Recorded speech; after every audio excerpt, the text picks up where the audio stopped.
যেখানে 1967-তে আরব বিশ্বের অধিকাংশ দেশ ইসরায়েলের বিরুদ্ধে যুদ্ধ করে মাত্র 6 দিনও টিকে থাকতে পারে নাই, বরং লজ্জার বিশাল ধ্বংসযজ্ঞের সাথে পরাজিত হয়ে ইহুদিদের কাছে নাকানি চুপানি খাইছে। আর ঠিক সেখানে ইরান গত 2 সপ্তাহ ধরে আরব বিশ্বকে বিদ্যাঙ্গুলি দেখিয়ে মেরুদণ্ড সোজা করে পশ্চিমাদের রক্তচক্ষুর ভয় না করে ইহুদিদেরকে নতজানু হতে বাধ্য করতেছে। দেখেন, গত 2 বছর ধরে ইসরায়েল যেভাবে গাজাতে অমানবিক হত্যাযজ্ঞ চালাইছে এবং ফিলিস্তিনের নিরস্ত্র সাধারণ নারী পুরুষ কিংবা নিষ্পাপ শিশুদেরকে যেভাবে নির্মমভাবে শহীদ করছে, ঠিক একইভাবে ইরান এখন ইসরায়েলকে বিশ্বব্যাপী অপ্রতিরোধ্য আর তছনছ করে দিচ্ছে।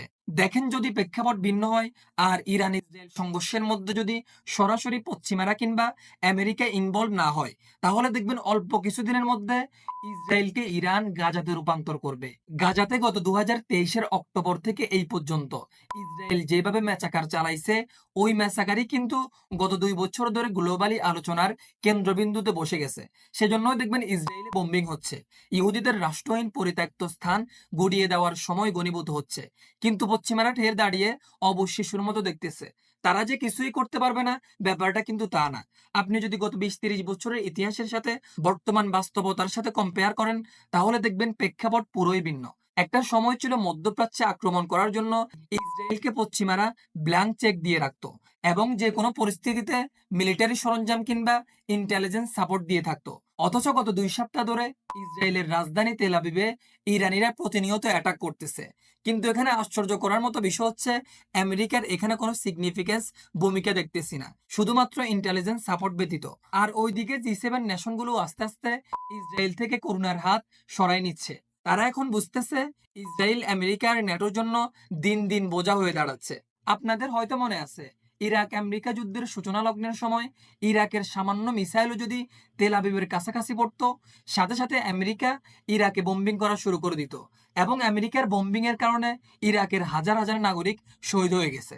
আপনি যদি গত 40 বছরের ইতিহাস দেখেন, গত 40 বছরে যখনই ইসরায়েলের কাছাকাছি লেবানন, সিরিয়া কিংবা ইরাক হামলা করছে, তখন দেখবেন সাথে সাথে আমেরিকা ইসরায়েলকে ডিফেন্স করার জন্য এক পায়ে দাঁড়িয়ে যেত।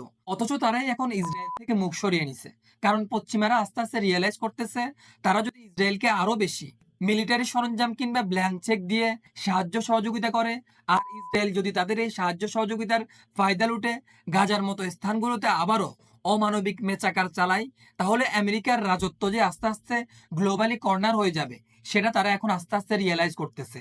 আমরা যারা প্রতিনিয়ত ফিলিস্তিনের পক্ষে লং মার্চ করতেছি অথবা ব্ল্যাকেট নিয়ে রাস্তায় দাঁড়িয়ে ফিলিস্তিন ইস্যুটাকে ফোর্স করতেছি বিশ্বব্যাপী, এটা কিন্তু আমেরিকাকে এফেক্ট করে এবং বিশ্বব্যাপী আমেরিকার এগেনস্টে যে ন্যারেটিভ প্রচার করা হচ্ছে ইসরায়েল ইস্যুটাকে কেন্দ্র করে, এই ন্যারেটিভের ফলে আস্তে আস্তে আমেরিকা তাদের রাজত্ব হারাচ্ছে, সেটা এখন তারা আস্তে আস্তে রিয়েলাইজ করতেছে। দেখেন, আমি একবারের জন্য বলি নাই ইরান ইসরায়েল সংঘর্ষে আমেরিকা ইসরায়েলকে সাপোর্ট করবে না। আমি শুধু প্রেক্ষাপটটা বর্ণনা করছি আপনাদের সামনে। অবশ্যই আমেরিকা আর ইসরায়েল একে অপরের খুবই কাছের মিত্র।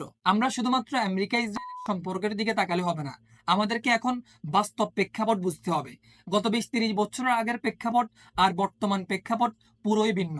সেজন্যই দেখবেন গত 2 সপ্তাহ ধরে ইসরায়েলের রাজধানী তেল আবিবের বিভিন্ন গুরুত্বপূর্ণ জায়গায় ইরানিরা হামলা করতেছে, অথচ আমেরিকা কিছুই করতেছে না।